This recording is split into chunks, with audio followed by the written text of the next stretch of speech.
So recently I released an album called Squeal, and it's a kind of a lo-fi, vibey, moody kind of effort that's very different from my usual output. So I thought that I would make a video showing the behind the scenes of making this album and reflect on the creative process and creative decisions that I made.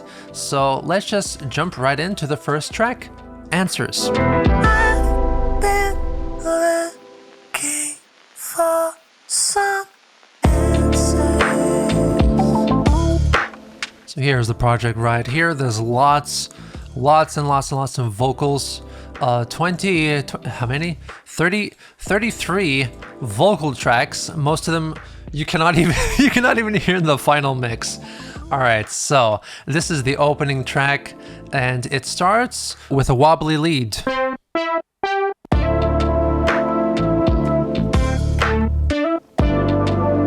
When I first envisioned this album, I knew that this sort of song had to be the opener, and I had this idea in my head to make this opening line, this falsetto thing. I've been looking for some answers. And I didn't know how the rest of the song was going to develop, really, apart from the concept that the whole thing would be sung in falsetto, which it is, actually. So the opening riff, the opening melody, which actually serves as an instrumental chorus throughout the song, is this lead. I use cymatic origins a lot on this album. It adds a little bit of vintaginess to it. So that melody actually came from an abandoned project of mine. It was going to be a musical. It was going to be a very bizarre, ridiculous musical experience. And I made some songs for this. This one, Frozen Turkey Blues, is a watermelon in Easter hay kind of inspired piece. As you can see, it was made in 2012, August 2012, which is the date of this thing. So the bulk of the song is actually inspired from this musically.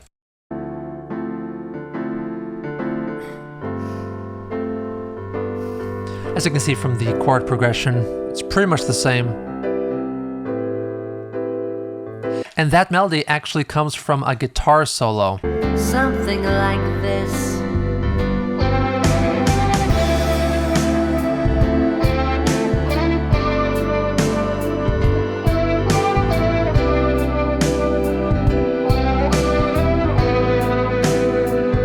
By the way, that musical will never see the light of day. Trust me on that. It's just not good enough. All right, so the chords are based around 2, 5, 1, 6 in the key of C major, which would be actually I can't even play them properly because I never play like a straight major or minor chord. I always add extra notes. So normally it would be this. It sounds like a completely different song. So in actuality, this is a D minor 7, 9. Next up is, I couldn't tell you. I believe the first go around, it's a F over G. It's a F7 over G. And then it's a C major 7 add 9. And then an A minor 7 add 9. Lots of 9s. Then we get into this, which is a G. I mean, it functions as the G chord, as the 5. But it's a G, and then up here is an F, G sharp, B, E. So it's almost an E major chord with an F here as well. And then the G on the bottom. And going into the C major add 9. It's a pretty simple drum pattern here. I'm using cymatics loops and samples, and I think throughout the whole album, it's either cymatics or something else as well. They have a lo-fi pack, so that's what I used. I recorded a few notes on the bass for this song. And then I pitch shifted them. And that's all this is. I think this is pretty much a single, either 1 or 2 notes. I basically recorded a sample of the bass and I used it for the entire track. But not only the entire track, but the entire album. Every time you hear an electric bass, it's for this one single sample. Let me see if I can find it. I think I can actually just use it here. So here's my recording session, I guess. Just trying to find the right note. Trying to strike the right note. And just let it linger. So in case I need a long note, I have a long note. I guess it was 2 notes. I guess I just played an open E, then an open D. And that's all there is to the bass for the entire album. Just one single sample. You can hear a lot of chorus in here. This is a preset, basically effects chain that I use for pretty much every time I record bass. So you got a little bit of scooping off the high end, boosting the bass actually. Pot Farm, it's a very, very old set of VST effects for guitar, but I still love it, especially the sine chorus stereo. I use it all the time. Ferric TDS for some saturation, some compression, more saturation and compression, some limiting. There you go. And there it is. It's a nice chunky feel. And I put the bass and the drums into a single bus. And then on this bus, there is some more saturation and compression from Ferric TDS. And that's all there is to the bass line. What's interesting to me is that for a little bit of the drum and bass pattern, the bass and the hi-hats play in unison basically. Listen to this. Hear this pattern in the snare? Right here. Matches up with the bass actually.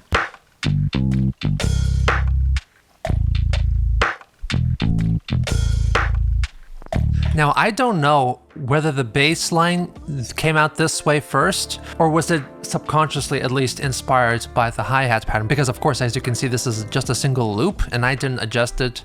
So I guess I put together the drum pattern and then I came up with the bass line, but I didn't notice that I actually matched up with the hi-hat pattern for a bit. So, the more you know. This is the thing that really adds the lo-fi vibe to the whole thing. This is using Arturia Pigments, which I absolutely love. I use Arturia stuff all the time, and I even have an Arturia keyboard now. And this is Arturia Pigments preset Clear Skies. I think I probably adjusted it a little bit, but I love the waveriness of it, which adds to the lo-fi vibe. Ooh. Another interesting thing that I used for this track is just a little moment here. It's a Mellotron piano right here at the end. And of course, a Mellotron, in case you don't know, is tape sampler basically from the 60s, I think. And it just played 8-second long tape samples of usually real instruments like strings or flutes or choirs, or in some cases pianos and guitars, but it's more rare to hear those. But I think a Mellotron piano sounds perfect for a lo-fi song like this. And I used Mellotron piano a lot, actually, on this album. And this one shows up more prominently from the second verse onwards. Just playing this a bit. Semi-improvised. Like a counter melody. Another Pigments accent here is the maletas. Another great lo-fi little accent. Because for this album, I kind of subconsciously, honestly, I didn't really make this a conscious decision, but just the way it turned out is that there's no crash cymbals on this album at all, and I use crash cymbals all the time in my other music. I just felt like it just didn't work. So in the absence of crash cymbals, which usually denote a change in the section, like the start of a chorus or the start of a bridge, the start of a solo, something like that, I do something else, of course, something that builds up and then drops down, you know. So something like this, or like a sudden drop in volume as well. like that. Typically, I would have a crash right there, but in this case, it's just not right, man. The vocals have a lot going on, honestly, sometimes. It's fairly dry. I have a bit of TDR Nova, scoop out, sibilance adjustment, bit of warming, bit of saturation, bit of scooping, bit of tube amp as well. The vocals for this track were so difficult for me to perfect because I wanted a dry sound, but without proper treatment, it just sounds stupid, honestly. It just sounds stupid. Just take out everything. Because not only this effects change, but then there's another vocal bus with like another batch of effects there as well. See? If I have less, why am I feeling so this is what it sounds like without anything. Because the thing is for a song like this, I want it to sound like I'm in your ear, basically. You know, I'm just whispering sweet nothings in your ear. It's a very intimate kind of feel. And if you add too much effects, it sounds like I'm more far away. It sounds kind of rudimentary and duh, you know, if I spell it out like that. But this is the way it works, is that if you want a more personal touch, you cannot add too much to it. But at the same time, you need to treat it in a certain way where it doesn't sound too amateurish, unless, of course, that's the vibe that you're going for. But for this track, I was going for a more Billie Eilish sound.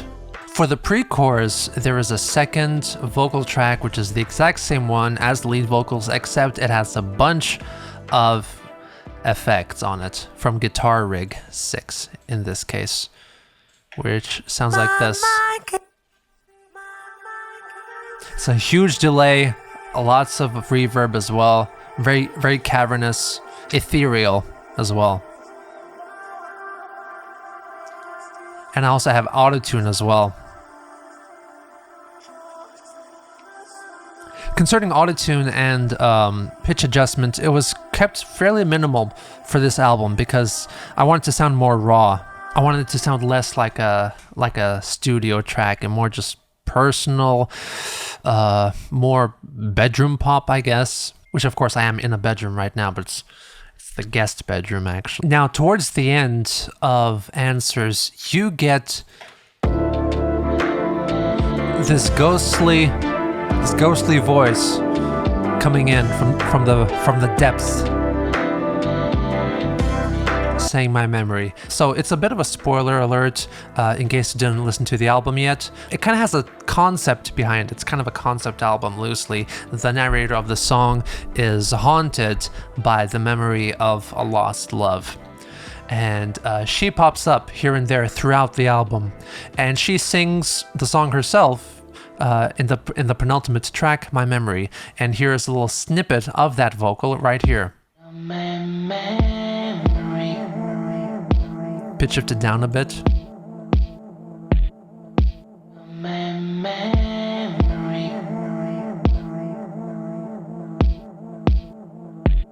So this ghost of the lost love shows up throughout the album on Answers, the next track, a few tracks really, around 4, I think, tracks, 4 or 5, not including My Memory itself. And the rest of the 30 vocal tracks are just hums, basically. Let's have a listen.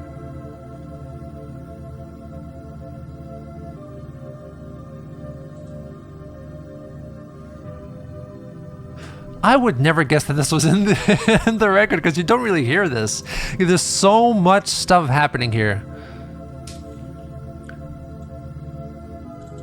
Huge range. It's all cut up because that's the kind of thing that I wanted to go for, this lo-fi choppiness as well. So here you have lows, 120% to the left, 120% to the right, and then you got a bit lower even actually, 30% to the left, 30% to the right. Everything is double tracked here. That's why there's so many tracks. As you can see, it fills up the entire stereo range, basically.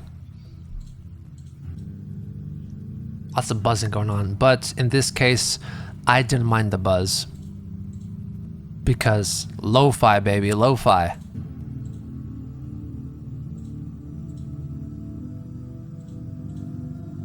Ooh, crunchy chords.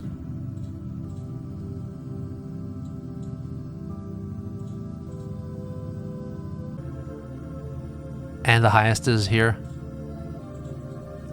There is like actual pitch shifting going on here, but it's not pitch correction, you know? It's basically playing the recording faster to make it sound higher, because I cannot reach those notes comfortably, and it's fine, it's fine. So let's move on to the next track, which is Cuckoo, Part 1 and Part 2. A space and time that's standing still for me. In a flick of the wrist. Alright, so like part a 1 of magician's Cuckoo act. is kind of an a cappella bit, but it's a fake a cappella. It's a single That was the vocal line that is pitch shifted up and down to create artificial harmonies using, I think, autotune for this. For artistic effect, of course. The way I kept in pitch and in time is that I had this Mellotron piano playing as I'm recording. And I was following this. It's simple on paper, as long as you know the rules. Now, Cuckoo Part 2 starts kind of abruptly.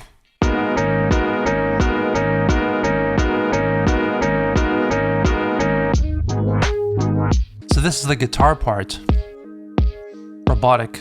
And this is the riff. I recorded this single riff on my Gretsch here. And it's basically looped throughout, you know? Because it is a lo-fi track. You basically kind of have to imagine that I'm using the most minimal resources possible to create this album. And for the chorus, I tried to come up with something new, but instead I just decided to cut up this sample and make something a little bit different. See? But it's the same recording.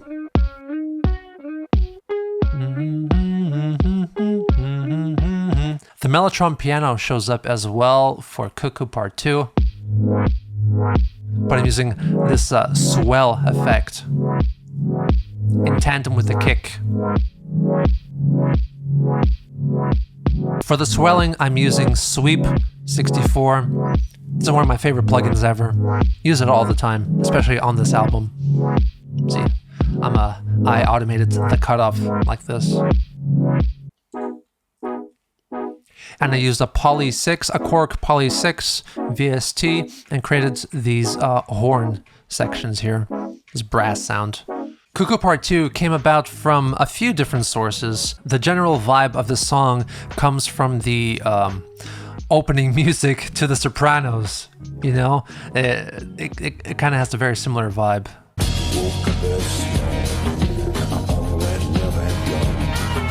I was gonna say something about the other sources, but I cannot remember them right now. Anyway, hi, future editing Geno here, just letting you know that I actually did remember where that other source of inspiration came from, and it's actually from a lo-fi, presumably stock or royalty-free track that is often used by the craft making channel Boylai Hobby Time.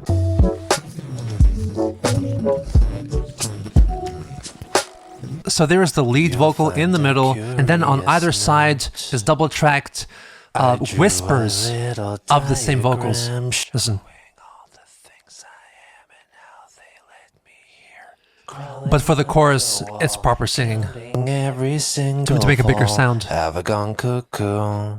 And for every time where I sing Have a Gone Cuckoo, it's the exact same recording. It's just copied and pasted every time to make it sound like it's really, it's repetitive and it's insane. It's crazy because you keep doing the same things and expecting different results. And you're always attacking the same problem with the same solutions, and it's just not working out. You've gone cuckoo, man. You've gone crazy. So that's why it repeats like that. Have a gone cuckoo. Have a gone cuckoo. So at the end of the first chorus, the memory of the lost love shows up again, and she fills in this space with some more quotes from my memory from that song, like this. You made me something to hold on to. Show me those scars I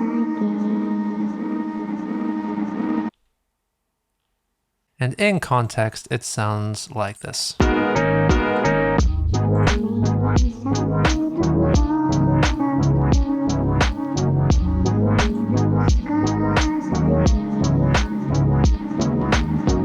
This ain't the end of our story. It's just a fork in the road. And now to call back to the part 1 of fake harmonies, sound is a very similar effect for the bridge of part 2 right here. I'll be gathering the pieces of what used to be and making pretty pictures so I'll never be free. Guilt, shame, regret runs too deep to forget, but I'll have quite a time making reasons and rhymes.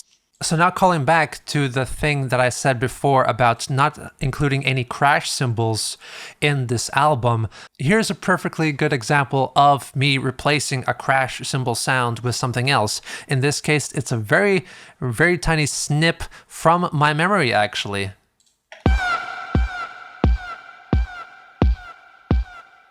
And that serves as the crash cymbal at the start of the trumpet solo here. And it comes up again a few times here, like here. In context is this. Reasons and rhymes.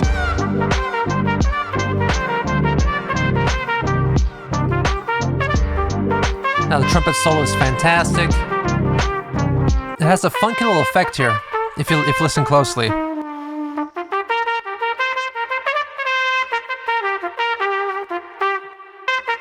You hear this sort of swelling? It's a compressor, actually. In this case, the compressor has been automated. I automated the brick wall and it works in tandem with the beat, with the drums.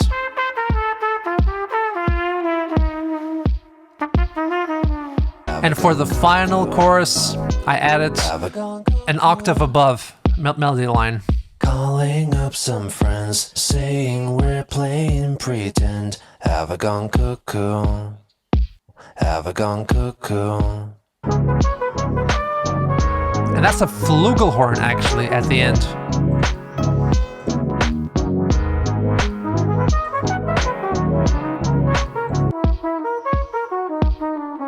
No swelling this time.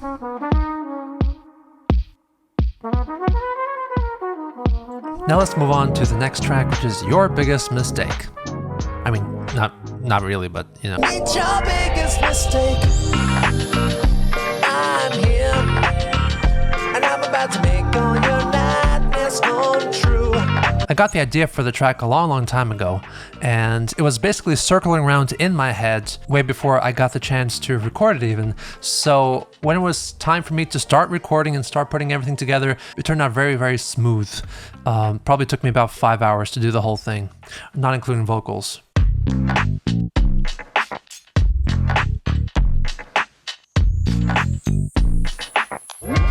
Here's the same old bass line, just made from that single sample. I think that the thing that really glues everything together is the drum part. I love that little swell there. I think that really brings it all together. I feel like without this would feel very dull. This has this sort of messiness to the rhythm. Actually, for this one, it seems like I used Arturia Pigment's deep low-end horns as the second bass line playing in unison. As far as the verses go, there's not that much chorus going on. It's just the bass line basically holding up the essence of what the chords might be. Of course, in addition to the vocals. Why I'm here. Just that bit there. Pigments again. Here's another fake cymbal effect. That leads into the pre-chorus. I love that guitar part here. Now what this actually is an acoustic guitar. This is an acoustic guitar recorded with my microphone right here. I'm palm muting, sounds like. This is how it originally sounds. Added lots of effects here. Compressor, stereo imager. Doesn't help that much. But the guitar rig here adds the chunkiness to it. So it doesn't really sound like an acoustic guitar anymore. Plays chords in the chorus. Ba, ba, ba, ba, ba. Now the point about the chords in the chorus that are played by the guitar is that they don't get in the way of the vocals. So you will hear that the chords will strike whenever the vocals drop out. So it's a way to fill in that gap, which is something that's very useful when you're making songs, is that you should usually have a single lead melody leading the way, in a sense. It doesn't have to be vocals. When the vocals drop out, you have something else to fill in that place. So in this case, this will be these chords that really jump out at you when the vocals are not there. Let's see how they interact. Meet your biggest mistake. I'm here, and I'm about to make all your And there's no chords here. nightmares come true. Your biggest mistake. Perfectly fills in that space. It's called me. And I'm a risk from which you won't chords. ever break free. Here's a little swell that happens. Here's a big swell that happens at the start of both choruses and also the start of the second pre-chorus. There's this pitching sort of lift here.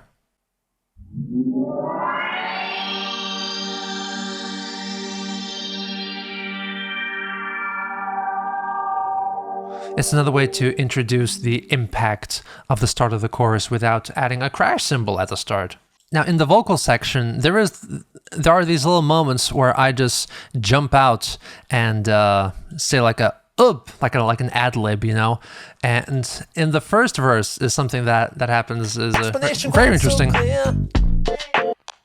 See, what was happening is that I was recording here, and then my mother-in-law walked into the room and interrupted my recording, and she answered the phone or something and said hey, and started talking, and that's her right there. Actually, let's see if we can expand that track here. I know that I didn't make my explanation is. quite so clear. It's just that every minute that I'm looking at. It was almost in time too, which is perfect. So I thought it was too perfect not to leave in. So good on you there. And the next one, before the start of the pre-chorus, is this. Truth, I'm full of it. Hey, It doesn't even sound like me, actually. hey. It sounds like the start of like Big Time by Peter Gabriel. It's like, hi there. I'm on my way, I'm making it. See, what was happening is that the first vocal take that I was recording, I didn't have my mic adjustments right, and it was peaking basically. It was coming in way too hot, and I basically could not use the first take of the vocals at all, apart from this one bit, which I couldn't make it sound as good in the later takes. So here's what that sounds like. It's real, no faking it. If you're looking for the truth, I'm full of it. Hey, my Rolodex is busting. Since the arrangement is pretty basic and it's quite repetitive, for the second verse, those single chord strikes that were there in the first verse, they're here again in the second verse, but they're played by a different instrument with a completely different sound, just to make something more interesting, you know? Fantasies. Like here. It's a very different sound. Got some stocks in the red flag factory. In the first verse, it sounds like this. Why I'm here. Very different I sound. know that I didn't make my explanation. And for the second pre-chorus, the harmonies are quite dense. Actually, there's not many harmonies to speak of in this song, but there are some. But this is one of those few moments. Something in my system is telling me to hold on tightly to you. Who? Don't mind the marks I'm leaving all over you. It's not as bad as it seems. Meet your biggest mistake. And very similar to Answers, there's a lot of hums, providing the sort of accompaniment on the bottom there under the vocals, and you can barely hear them, but they're very interesting. They're very fun to record, but you don't really hear them that well. They're kind of buried in the mix, but here's what they are. There's like, I don't know, 20 tracks.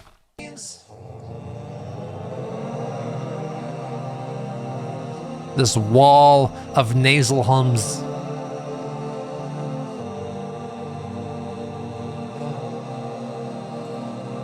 This chord progression sounds very, very familiar, right? I'm just playing games. I know that's plastic love.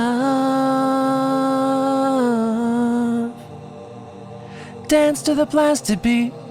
Another morning comes.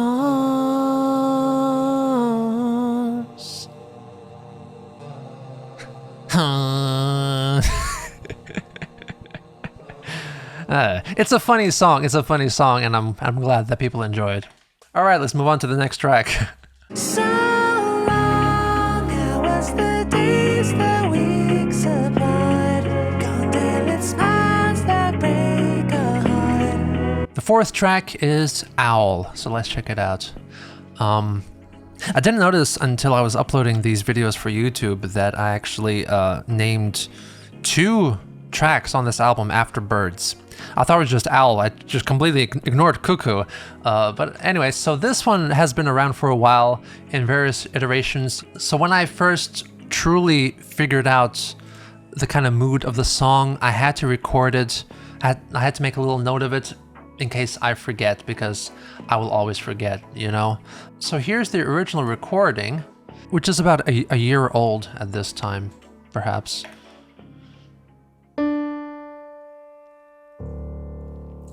I'm establishing the key here.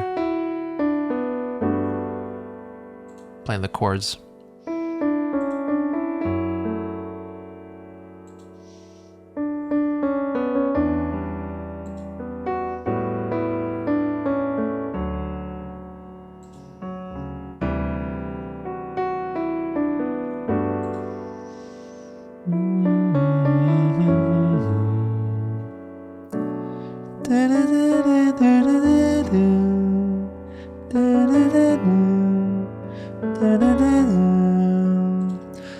And here is some meandering because I didn't really figure out how it develops.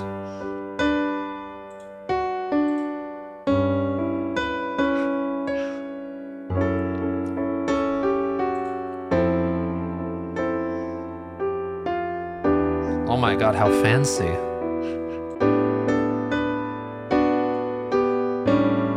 Something like that.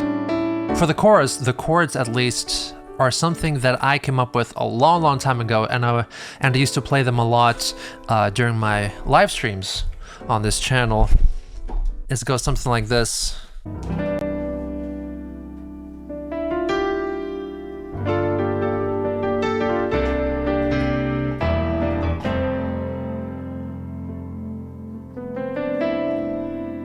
What's the next one? Oh, this one.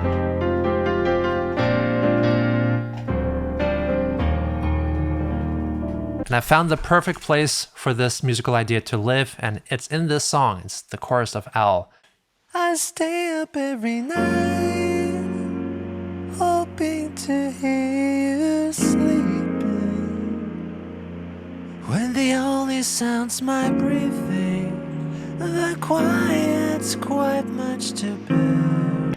Over here I'm playing an EG70, I believe is the name of the VST, which is a CP70 emulator there. And there's a few tracks on this album that are a bit more slow, more timid, and it's mostly like held chords on a sort of keyboard instrument. So I thought it was important that each track that was kind of like that should be led by a different kind of keyboard sound. In this case, it's an electric grand, a CP70. Later on, it's a Mellotron piano or a Fender Rhodes, something like that. They all cannot be the same thing. So here, this one has a very strong wavering effect. Now I don't have the original VST track here, it's all rendered out already, so I can't really show you what I did to make this wavering effect, but I believe what I did is I used a chorus and I set it to a mix of 100%. So it's all chorus and no dry output, and that creates this wavering thing. Another thing that I did with this track that is different is I put everything into a single bus track, put on some cymatics origin, and I turned down the resample to like pretty low hertz, so then it sounds very unclear and muddy in that sense. Let's see what happens if I turn it up.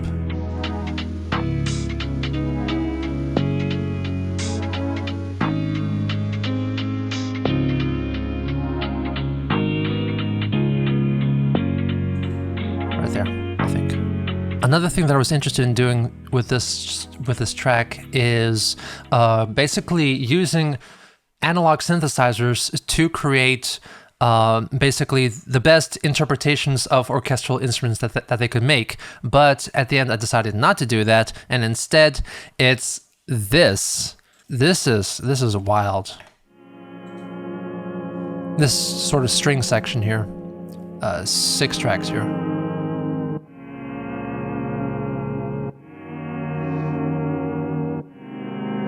You want to know what this is? This is not strings. This is not anything, I guess, violins or anything like that. Nope. It's an acoustic guitar. It's a goddamn acoustic guitar, single note sample. So let's take out all the effects and go to the first top track here.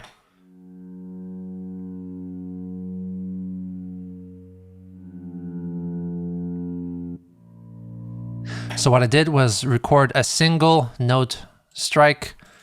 Sounds like this.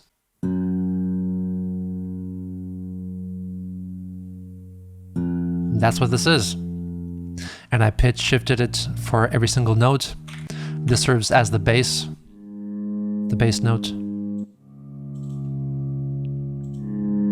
And I did the same 5 more times apparently. This is quite a dense arrangement to simulate the effect of a sort of string section, like violins, violas, cellos, and a double bass. But instead of that, it's all just acoustic guitar, single note samples that I recorded on my acoustic guitar here. And this is what they sound like without the fancy effects to make them sound more like a string section.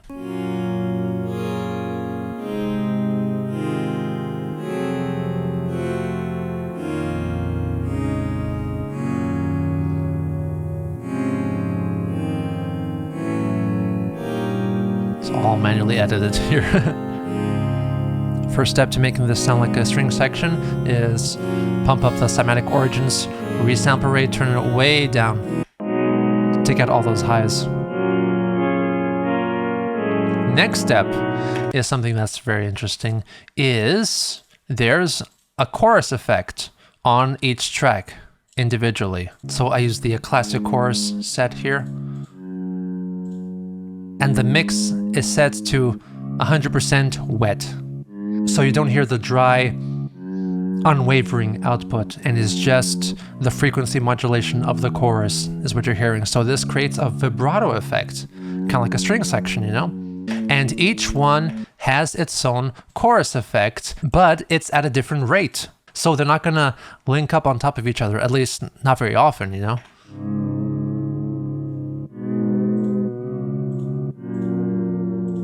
Next one.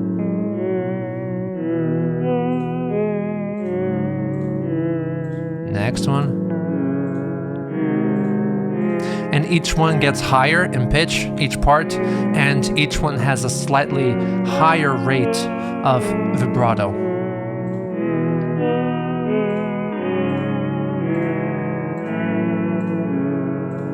And here's my string section.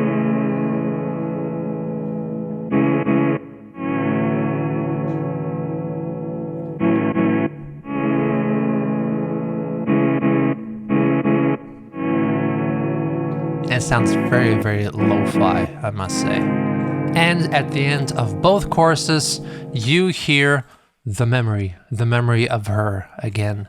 Here it is at the end of the first chorus.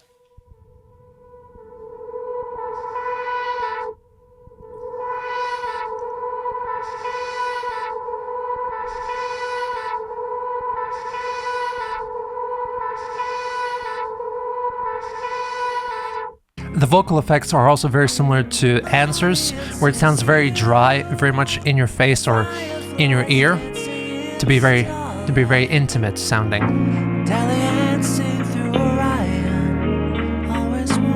And at the very end of the song, the memory comes up again.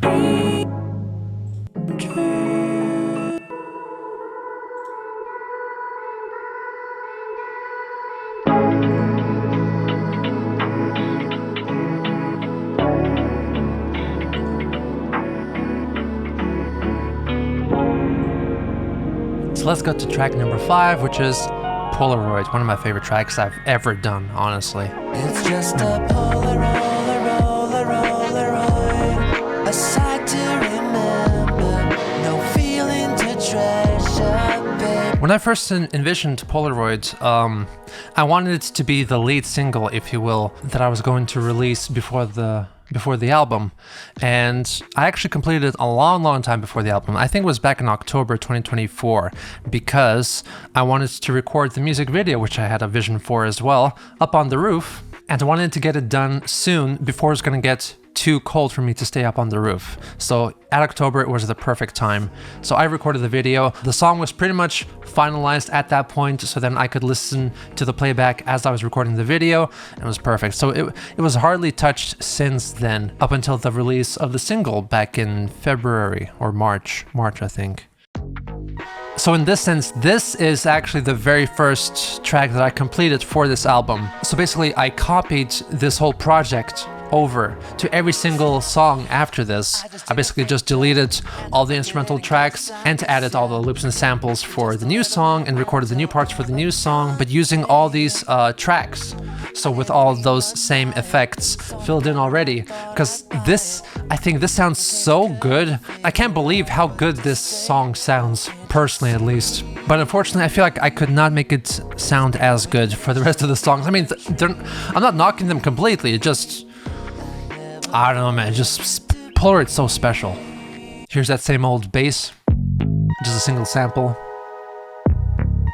And it's actually doubled up with Arturia Pigment's Da Rave bass, which adds a lot of depth to it.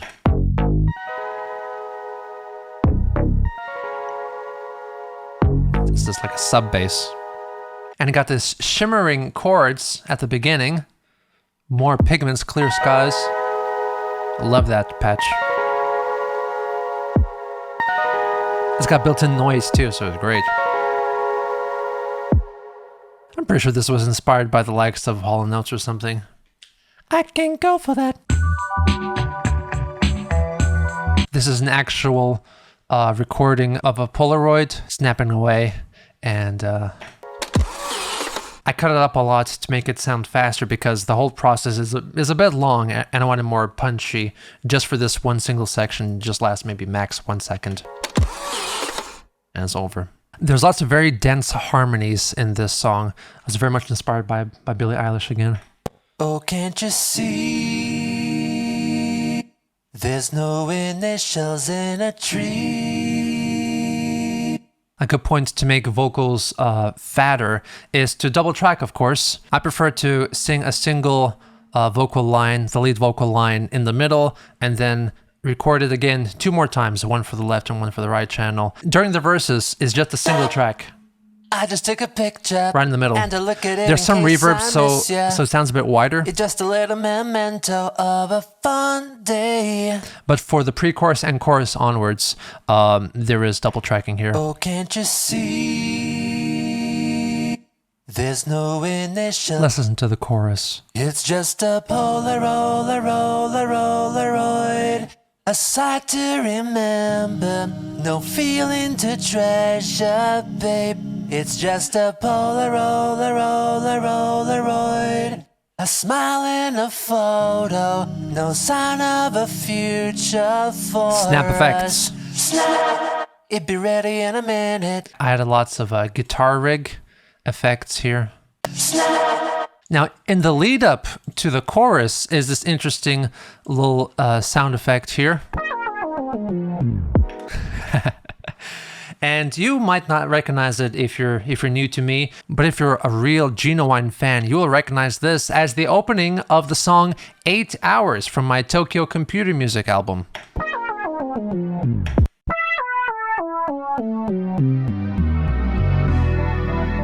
Because I thought it was the perfect thing to include here as another kind of lead up to the start of the chorus, instead of just using a crash or like a snare or a tom fill before it. Adds suspense to it. Get the wrong way. It's just a Polaroid.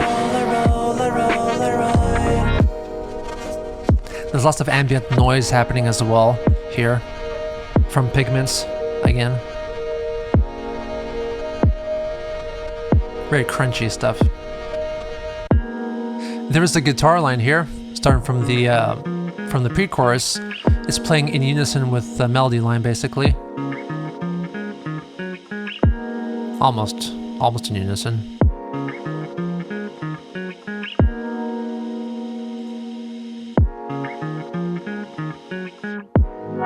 And swelling during the chorus.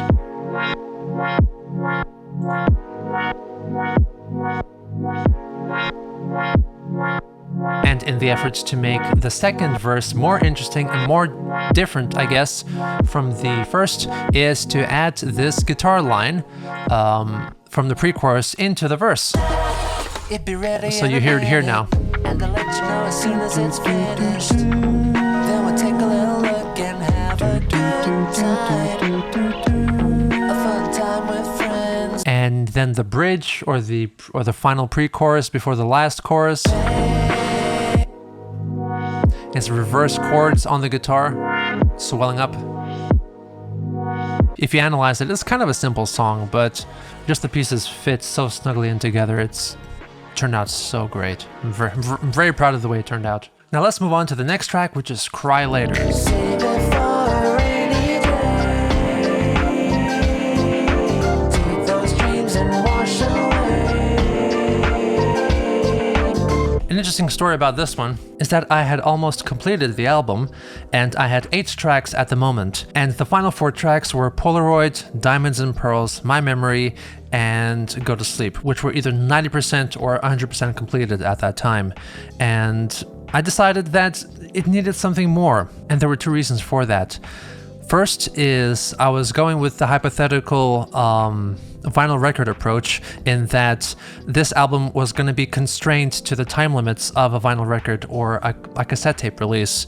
So side A was 4 tracks, and I was quite happy with those and the length of that. But side B was a bit short at this point, so I thought it could use 1 more track. And the second reason was listening to the transition between Polaroid and Diamonds and Pearls. It felt wrong. It felt like those tracks did not belong with each other. There had to be something in between, so that's why I made something else. This is pretty much a filler track. So Cry Later came out from my need to make a filler track. I came up with it pretty quickly, and I made some notes for how this track was going to develop. So here they are. I just wrote in my notes app, new track, start with falsetto a cappella, falling down a couple notes, swell, repeat, best kick in after a few runs. That's all I got. That's all I got. So here's what it sounds like. Try to let you know then I'm no longer open. Think of what can happen. Hoping it won't happen. Think I dodged a bullet. Watched a flame go through it. I recorded the entire instrumentals within 5 hours. It was a very quick job, and I'm very happy with the way it turned out, because this is actually the first and only track on this album that has an irregular time signature at some points, at least. At some points it changes to 7/4 like at the intro and then the outro. And initially I thought it was just going to be a cappella at the beginning, so I envisioned it as being this. Try to let you know then I'm no longer open. Think of what can happen. Hoping it won't happen. Think I dodged a bullet. Watched a flame go through it. This EP here was just going to be a guide, so then I could tell the time and the pitch. But I thought it just sounded Try cool, to let you know then so I decided to keep it in. longer open. I love the bass line here. Again, taken from that same old bass sample here. This Bo Diddley figure. For the drums, I did something interesting. The kick at the very beginning of each bar, it's a lot stronger, and it kind of consumes itself. Let's just listen to it. Hear it? It's a different kick sample for that one beat. Because there's lots of compression on here that really accelerates this fade out and just makes it swell up before it disappears. Unfortunately, once it's put together with the rest of the mix, you can't really hear it. Can't really hear it, you know? It's buried. The chord progression is absolutely bizarre. There's a piano playing here, kind of improvised stuff over the chords and the melody. I'm using the Piano V from Arturia, which is a piano VST that I really don't like. It doesn't sound good, but it sounds perfect for this song and for this lo-fi vibe. This is honestly one of the most difficult songs I've ever sung, honestly, and I needed to use some Melodyne to pitch correct this track because it's just too darn hard. I know what you'll do, I've been there. Get brand new shoes, cut your hair. Say you're moving on, you don't care, but I've been there. There'll come a time you come calling. I'm ballin' while you're ballin'. No time to waste, I'll cry you later. There's some key changes in here as well into the chorus.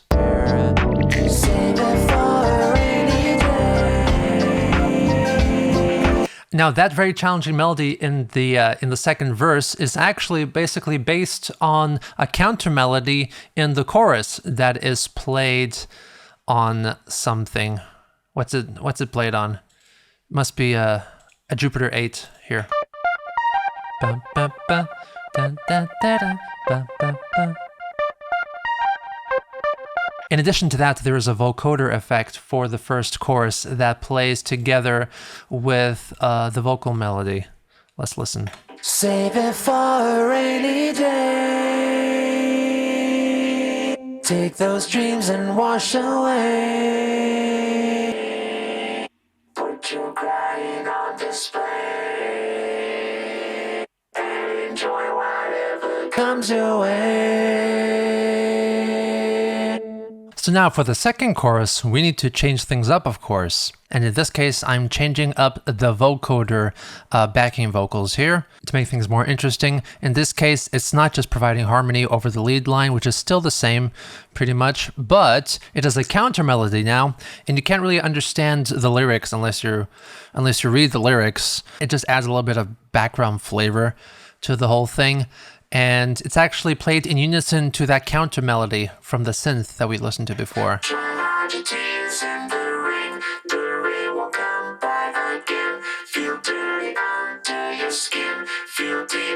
The lead vocals. Put your crying on display and enjoy whatever comes your way. And then things get really crazy in the outro section where we go back to the 7/4 time signature and theme from the intro, but now with a full band arrangement.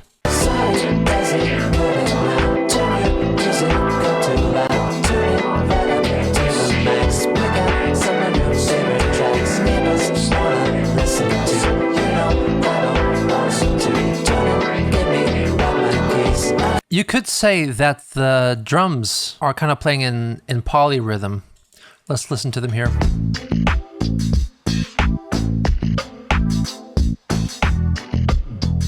Because the drums are pretty much a straight 4, but as you can hear from the bass, it does feel a bit different, you know? So the drums are pretty much just in 4/4, but everything else is kind of in 7. Because some bits are also just in 2 and 4 as well. You combine them all together and you get a little bit of a polyrhythm. As I'm wont to do, there's lots of harmonies happening here, backing vocals. Sorry, doesn't cut it now. Turn your music up too loud. Turning right up to the max. Pick out some of your favorite tracks neighbors wanna listen to. You know I don't want them to. Turn and give me back my keys. I don't want no pretty please. Make yourself more pretty please. So I'll look at you with these. Hard to see you blubbering about the bag you fumbling. One thing I can't truly stand. I don't think I understand. And the vocoder counter melody continues, but it's singing something else completely now. Tomorrow, walk the walk. Can't you see my anger? Saint anger. To turn and give me back my keys. I don't want no pretty please. Make yourself more pretty please. So I'll look at you with these. Hard to see you blubbering about the bag you fumbling. One thing I can't truly stand. Think I understand. I was thinking of how to fill up the chorus a bit more, and I came up quickly with this guitar part here. It's a very punchy, slappy, very, very simple thing. And I think the only guitar part is in the chorus.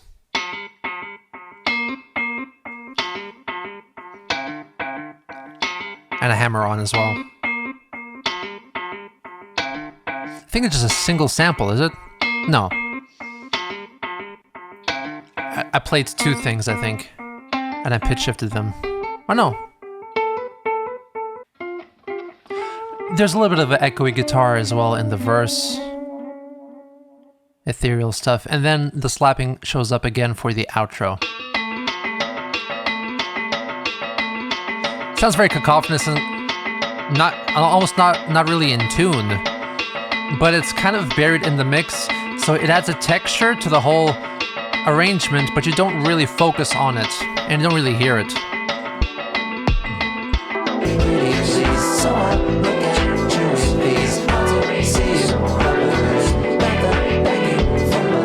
And what I actually played here was an electric guitar, my Gretsch, but I played it unplugged. It's not plugged in. I just pointed this microphone at it and recorded it. So what you actually get is this.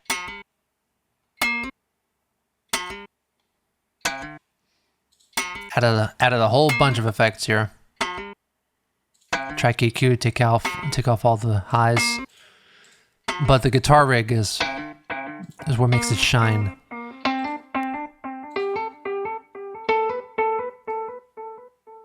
And at the very end, you get something new.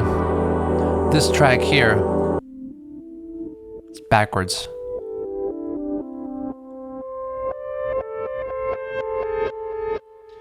And what this is the opening of the next track, Diamonds and Pearls, just to help build up some suspense. And then you're right into Diamonds and Pearls, so let's get in there as well. If I owned all the gold in the world, with pockets filled with diamonds and pearls. Now, Diamonds and Pearls is quite an old song.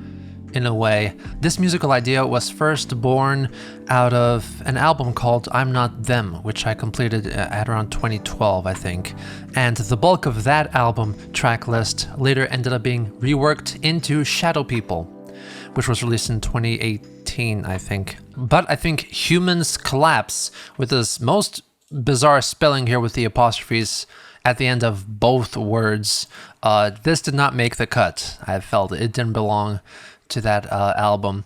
At the start, it's this bizarre looping piano.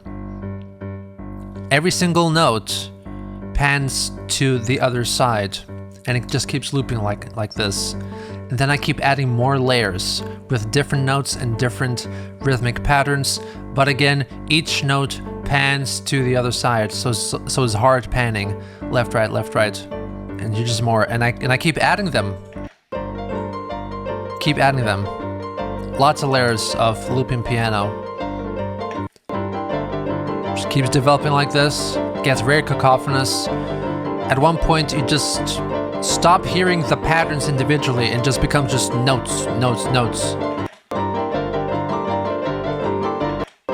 Like here's the end.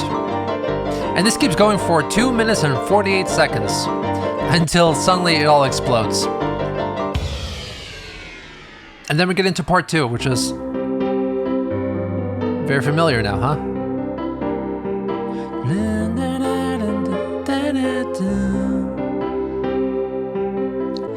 Pretty much exactly the same as the verses in Diamonds and Pearls.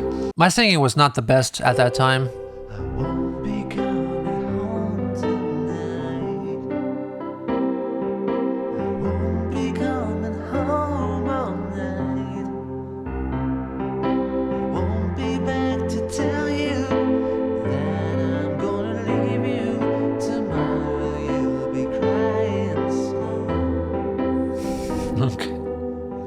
This 1920s, 1930s inspired groove.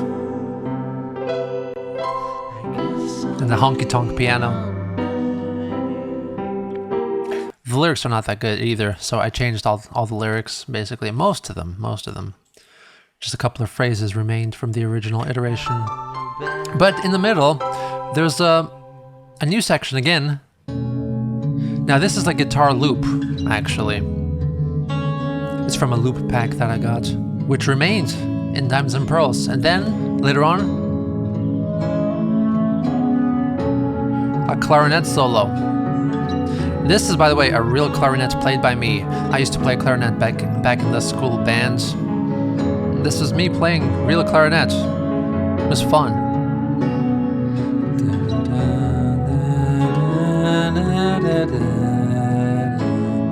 And this all pretty much remained. This section is exactly the same, pretty much. Then towards the end, you get a more staticky sound. The mixing goes a bit off, and that sounds like old times. This section right here is all very similar to what eventually became Diamonds and Pearls, so let's listen to that now. So I did a lot of studio trickery for this Fender Rhodes. So I basically rendered out 2 different recordings. First is the bass chords, and then the same pattern, except the chords are slightly shifted up, usually about a fifth, or sometimes it's just around an octave. It's a slightly altered chord, and then I alternate between one and the other here. Here's one, and here's number 2. Here's number 1, here's number 2, and then I put this into Melodyne, where you can actually adjust the individual notes of chords even, and you can kind of change the rate of which one note travels to the other, so then it kind of creates this kind of glitchy effect at some points. And this is what you hear here. Right there. And here it's alternating between 1 and 2. 1, 2, 1, 2. See the little glitchiness there? I was trying to glide the piano notes from one to the other. It's the best I could do, apparently. Just trying to make a more unstable sound here. Here's very unstable, listen. Ooh, terrible. With pockets filled with diamonds and pearls. That bass, the same sample from Answers. Every single track. And here's the lead up to the instrumental section here. Drenched in reverb.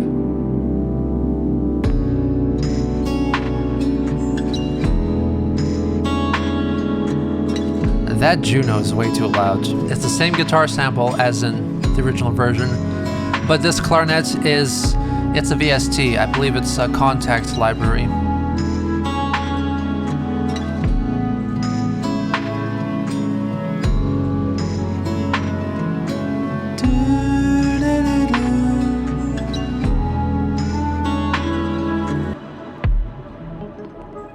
There's a DX7 here with some effects on it as well.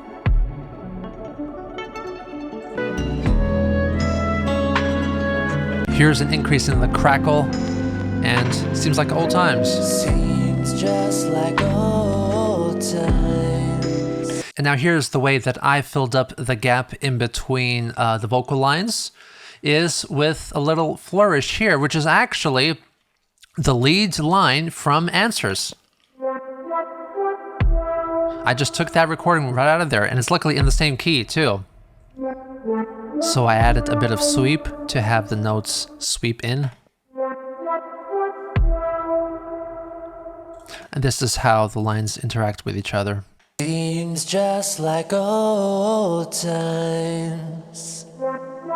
I'm missing those good old times. Back when we were happy, looking for ornithopathy. By the way, this is probably the only song, probably in the existence of music, that contains the word ornithopathy, which is an obsolete term concerning a certain type of dinosaur. Became obsolete over 100 years ago. And here it is. Looking for ornithopathy while holding on to diamonds and pearls. Now here's a very delicate but dramatic piano outro. But then what do you get at the end is another hint at a memory of a lost love.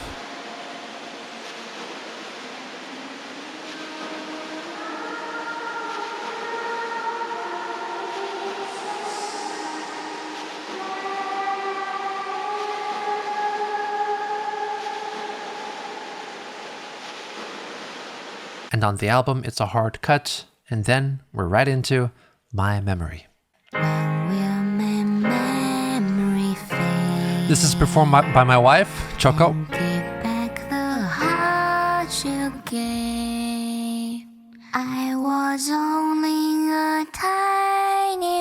This is very much inspired by 1920s music.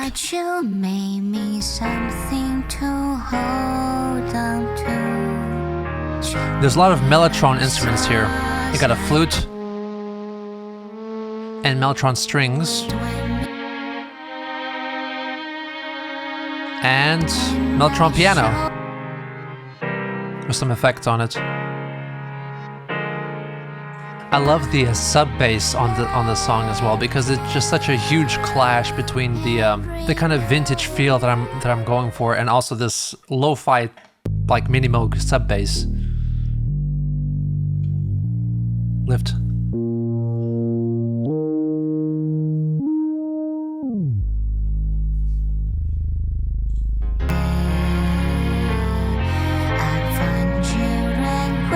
You might say that this does have some similarities with the likes of the Disney's classic Someday My Prince Will Come, I believe, and then the other one, When You Wish Upon a Star.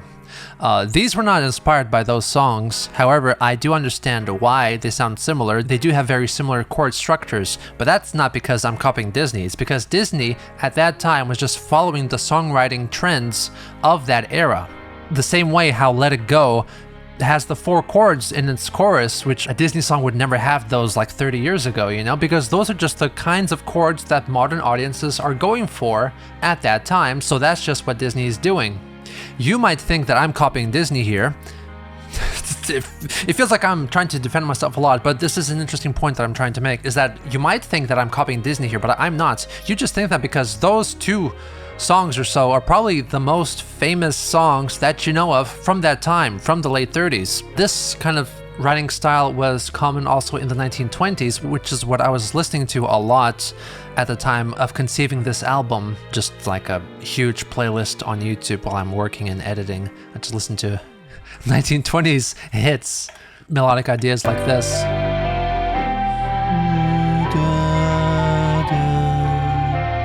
That was very common at that time, you know? And I'm doing this because it was inspired by 1920s music, not because of Disney, because Disney was just following those same old trends from way back way. Just let me go back to that chorus, if you will. It just only appears once.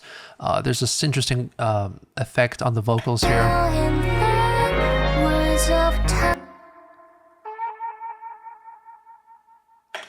It's very much inspired by Jeff Lynne and ELO. Words of tongue and pen come and haunt you to It's very subtle, but it's there. And the deepest cuts were never enough for a mind lost and free. And of course, there's the key change, as I'm wont to do, because I'm Geno Samuel. I'm the guy with the key changes.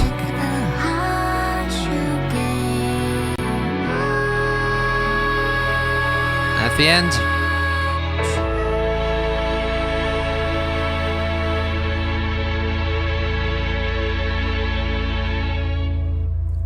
and the tape of the Mellotron strings just ends, because they're gonna end eventually, and it's gonna be a very hard cut, and it's not gonna be a fade out. It's just gonna be a hard cut, and the music stops, basically. That's how Mellotrons work. And we're right into Go to Sleep.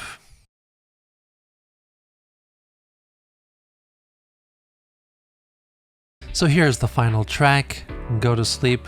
Now this one actually starts with a guitar looping right here. This is basically the core of the song.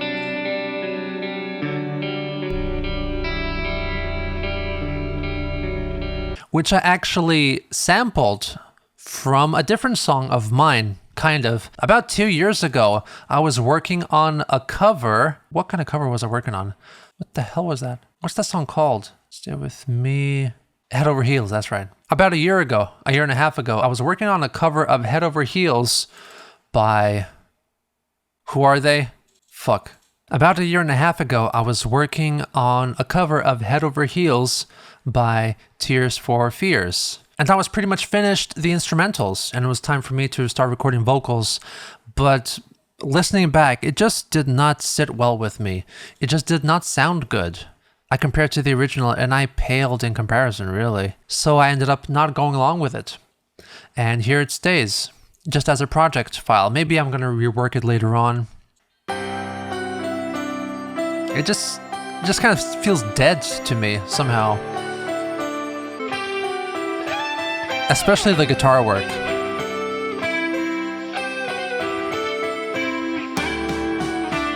Where's the bass?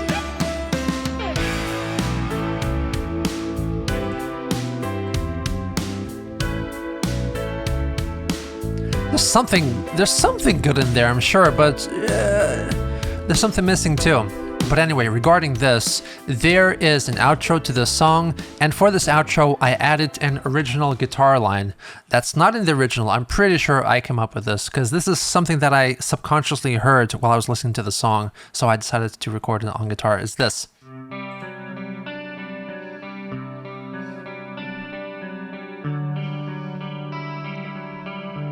Here's it in context.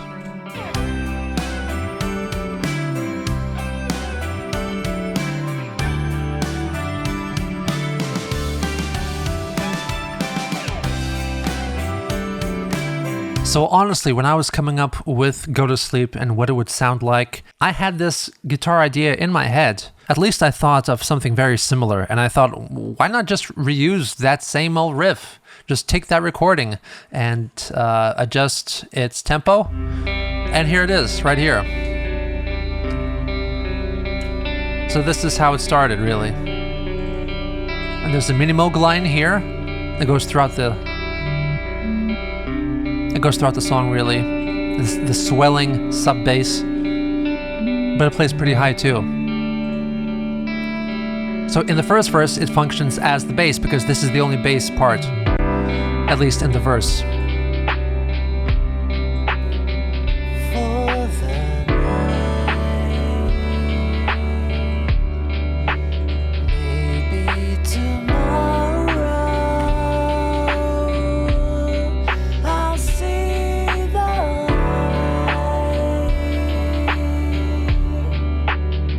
There's a swelling from another arterial pigments thing.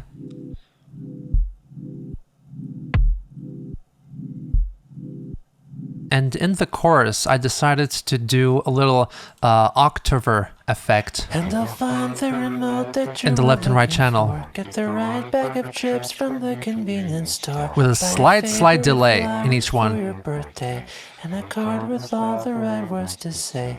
And it's a different method of an octave pitch down for both left and right channel. Over here I'm using Avox throat to make it pitched down, and a guitar rig as well. That's also for the pitch. And over here on the right channel, looks like it's just the throat, but I used a different throat setting here. Here it's pitched down -12 on the Avox throat. Here it's not. Here I made the throat longer or wider or whatever, but I pitched down with a guitar rig here. So they both achieve the same kind of sound in different ways. So there's a slight difference in both.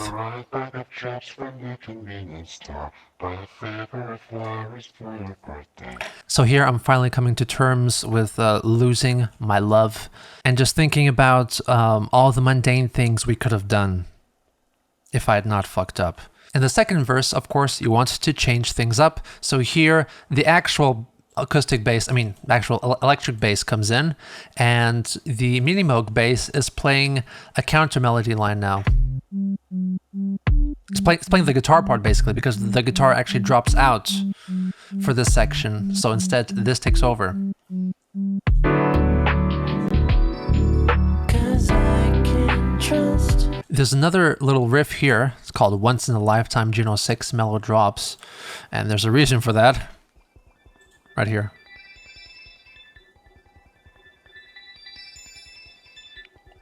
So this is actually taken from another one of my songs, which is Once in a Lifetime, the cover by Talking Heads. And this was originally supposed to be included on this album, conceptually at least. I thought this was the kind of sound that Squeal was supposed to be, and this is going to be the lead single, if you will. I released it as a single. People did not like it very much, so I decided against including it on this album. Let this go by. Let the water hold me down. Let this go by. Water flowing underground. Besides, my wife Choco performs it on that one as well, and I thought it would not sound right if My Memory and another song were performed by her. It should be just My Memory, just to add to the impact of the whole ensemble of songs.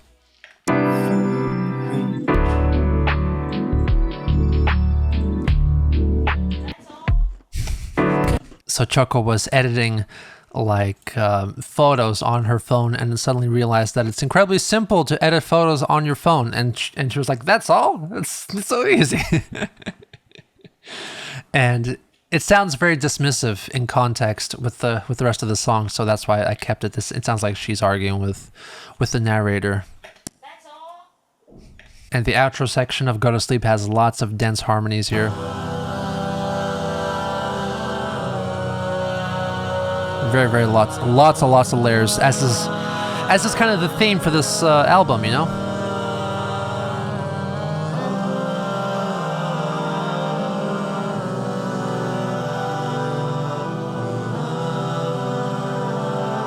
It gets higher and higher, and the piano chords are very interesting here.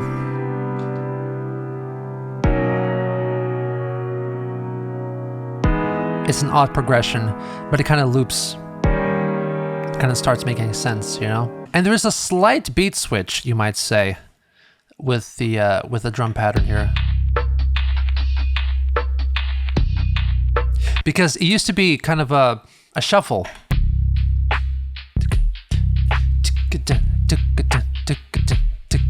But for the final section, it turns into a straight groove.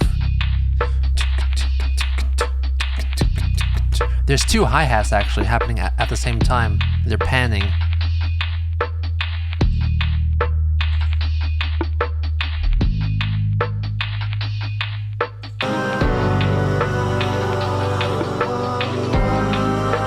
And leading up into the climax.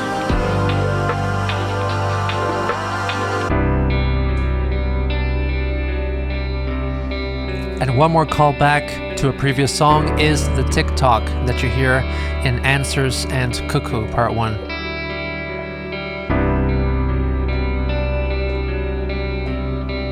Just as a way to help glue all the songs together by the end. Maybe tomorrow I'll wake up. And then... oh. So what happened here was, it's of course a Mellotron piano, and a Mellotron can only hold 8-second long tapes, and that's where the tape ran out, simply. It kind of feels like the piano should fade out into nothingness eventually, but it doesn't. And there's a hard cut when the tape just ends, and then the machines rewind. That's the sound that you hear at the end there. And it's very sudden and unexpected. And I thought maybe I should extend this sample and let it reverb out and just fade out that way, but I decided to keep it this way, the organic, original way, because it's also a reflection on life. Usually bad things happen to people very suddenly. You don't usually have the luxury to prepare for something bad to happen. In most cases, your life will change in an instant. You know, you think things are going well, but then suddenly something happens and your life changes. Just like that.